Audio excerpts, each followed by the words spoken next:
Training will always be different than the game, but if we want to prevent injuries, we're gonna have to mimic the demands of that game as closely as possible sometimes. And it's interesting to consider that in games, pretty much nothing is pre-planned. But in workouts, when we're doing stuff like this, you know exactly where to go. You're able to plan out that movement before you even do it. And as a result, that movement is gonna be very different than an unplanned movement where you're making a quick reaction and you're not really able to plan out what you're about to do. So there are actually a few interesting studies that show the difference between unplanned movements and planned movements in terms of a bunch of different factors. So to show these, let's look at an unplanned crossover. So you're trying to get by a defender, you quickly counter back. These studies actually show that our knees go into less flexion.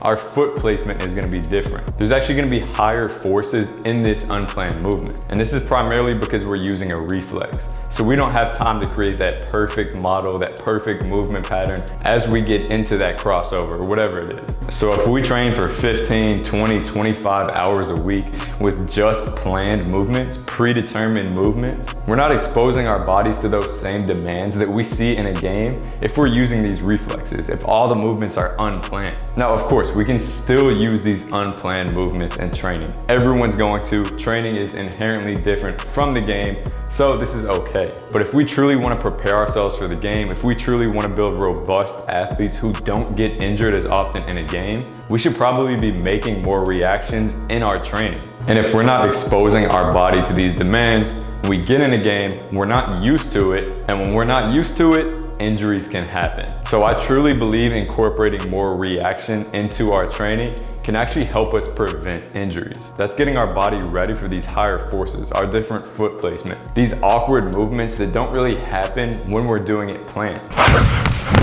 Oh! And even if it's not fully live training, if we're not going one-on-one, three-on-three, contested shooting, whatever it is, even an audio cue or a point left or right will force you to make a quick decision. So sometimes you're gonna do it awkwardly. But again, we want to expose ourselves to these awkward situations so when we get into a game, we don't get injured because we see them. Shot. And I really think this is a big reason behind why we don't see injuries in workouts, right? Pretty much every time we hear of someone being injured, it's in a game. It's very rare for someone to be injured in a workout. Now, this does not mean we're trying to get ourselves injured in a workout by doing more reactive stuff. We're just throwing it in the workouts here and there, so when we do get in the game, we're ready for these quick reactions that we have to make. And I think the best quality any athlete can have is being adaptable.